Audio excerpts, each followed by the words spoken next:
The room was dimly lit, the faint hum of machines filling the air with a rhythmic, almost hypnotic pulse. The sterile smell of antiseptic clung to every surface, a constant reminder of the fragility of life within these walls.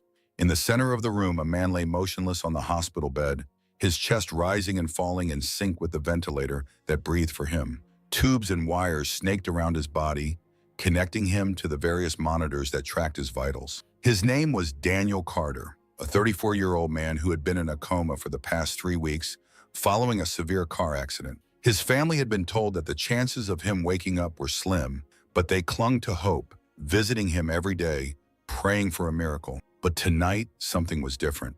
Daniel's eyelids fluttered, a faint twitch at first, then more pronounced. His fingers, which had been still for weeks, began to move, curling slightly against the stiff hospital sheets. The machines around him continued their steady beeping, undisturbed by this subtle change. Slowly his eyes opened, revealing a gaze that was both confused and desperate. He blinked, trying to adjust to the dim light, his mind struggling to piece together where he was and what had happened. The last thing he remembered was the screech of tires, the blinding headlights of an oncoming truck, and then nothing. Now he was here, in this unfamiliar room, surrounded by machines that seemed to be keeping him alive. He tried to speak, but his throat was dry, his voice barely a whisper. He coughed, the sound weak and raspy, and reached up to touch his face, feeling the rough stubble that had grown during his unconsciousness. Daniel's eyes darted around the room, searching for something, anything, that could help him make sense of his situation. His gaze landed on the phone sitting on the small table beside his bed. It was an old, corded phone, the kind that hospitals still use for internal calls. His heart raced as he reached for it, his hand trembling as he lifted the receiver to his ear. The dial tone was steady, a comforting sound in the midst of his confusion. He pressed the number slowly, his fingers clumsy and uncoordinated, as he dialed his home number. The phone rang once, twice, and then a familiar voice answered. Hello? It was his wife, Emily. Her voice was soft, tinged with exhaustion, and Daniel felt a surge of emotion at the sound of it. Emily, he croaked, his voice barely audible. It's me, it's Daniel. There was a pause on the other end of the line, and for a moment, Daniel thought the call had been disconnected. Then Emily spoke again, her voice trembling. Daniel, is this some kind of joke? Who is this? No, Emily, it's me, Daniel insisted, his voice growing stronger. I'm awake. I'm in the hospital. I don't know how long I've been here, but I need you to come. Please, I need to see you. Emily's breath hitched, and he could hear the tears in her voice. Daniel, you can't be. The doctor said, they said you weren't going to wake up. This isn't funny. Who is this? Emily, please, Daniel begged, his own voice breaking. I'm here, I'm alive. I don't know why no one believes me, but I need you to come. Please, just come to the hospital. I need to see you. There was another long pause, and then Emily's voice came through, cold and distant. I don't know who you are, but this is cruel. My husband is in a coma. He's not awake. Don't call this number again. The line went dead, and Daniel stared at the phone in disbelief. His hands shook as he set the receiver back in its cradle, his mind racing. Why didn't she believe him? Why didn't anyone believe him? He glanced around the room again, his eyes landing on the door. It was slightly ajar, and he could see the faint glow of the hallway lights filtering through the crack. He needed to get out of here. He needed to find someone who would listen to him. With great effort, Daniel swung his legs over the side of the bed, his muscles weak and uncooperative. He winced as his feet touched the cold floor, the sensation sending a shiver up his spine. He gripped the edge of the bed for support, his breathing labored as he tried to stand. The machines around him began to beep more rapidly, their alarms blaring as he disconnected himself from the monitors. He ignored them, focusing all his energy on getting to the door. He took a step forward, his legs wobbling beneath him, and then another. Each movement was agonizing, his body protesting every inch of progress. But he pushed through the pain, driven by the desperate need to prove that he was alive, that he was real. He reached the door and pushed it open, stumbling into the hallway. The bright lights blinded him momentarily, and he squinted, trying to adjust to the sudden change. The hallway was empty, the nurse's station deserted. Daniel frowned, his confusion growing. Where was everyone? He shuffled forward, his bare feet slapping against the cold tile floor. He could hear the faint sound of voices coming from one of the nearby rooms, and he headed in that direction, hoping to find someone who could help him. As he approached the room, the voices grew louder, more distinct. He recognized one of them. It was Dr. Harris, the man who had been overseeing his care since he was admitted.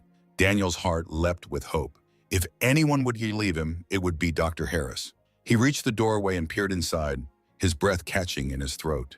The room was filled with people, doctors, nurses, and his family. Emily was there, her face pale and drawn, her eyes red from crying. His parents were there too, along with his younger sister Sarah.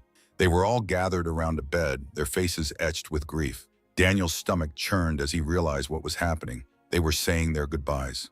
"No," he whispered, his voice barely audible. "No, I'm here.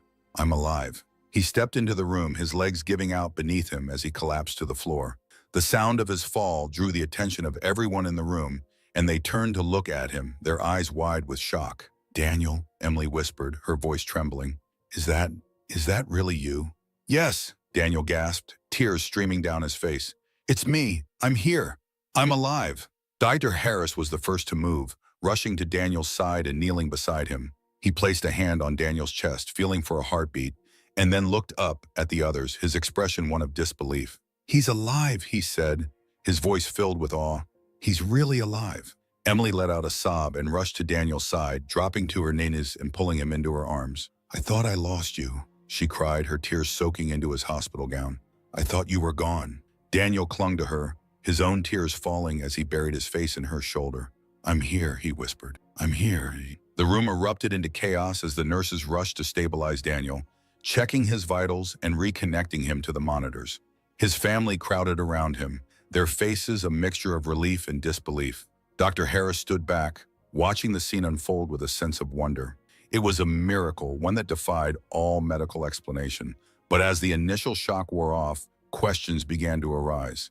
How had Daniel woken up after weeks in a coma?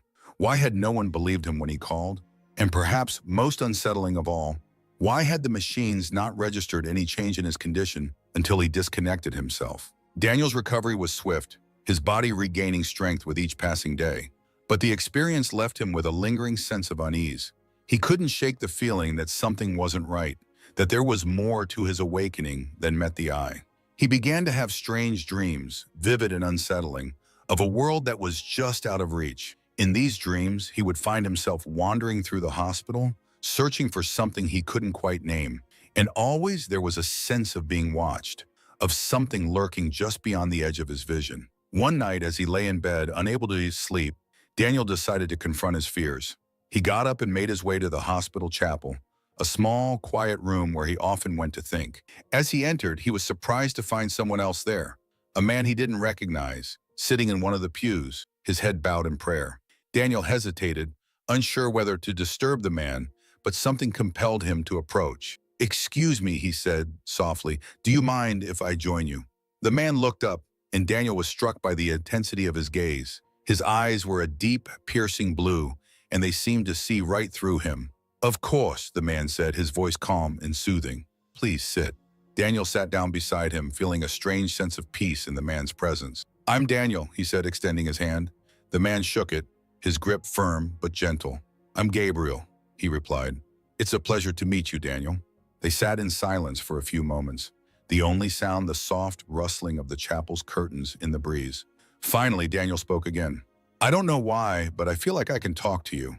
Like you might understand what I've been going through." Gabriel nodded, his expression one of quiet understanding. "Sometimes when we go through something traumatic, it can leave a mark on our soul. We carry it with us, even after the physical wounds have healed." Daniel frowned, his mind racing. "Do you think that's what's happening to me? That I'm carrying something? Something from when I was in the coma?" Gabriel's gaze was steady, his eyes filled with a wisdom that seemed far beyond his years. "It's possible," he said, "but sometimes the things we carry aren't just from this world. Sometimes they're from the other side." Daniel's heart skipped a beat, and he felt a chill run down his spine. "What do you mean?" Gabriel leaned forward, his voice dropping to a whisper. "When you were in the coma, your soul was in a place between life and death. It's a realm that few ever see, and even fewer return from. But you did. You came back, and sometimes when that happens, we bring something with us. Something that doesn't belong in this world." Daniel's mind raced, his thoughts a jumble of fear and confusion. Are you saying that I brought something back with me? Something not human?" Gabriel's expression was grave, his eyes filled with a sadness that made Daniel's heart ache. I'm saying that the line between life and death is thinner than we think. And sometimes when we cross it, we don't come back alone. Daniel felt a wave of dizziness wash over him, his vision blurring as the room seemed to spin around him. He gripped the edge of the pew, trying to steady himself, but the feeling only grew stronger. I don't understand, he whispered, his voice barely audible.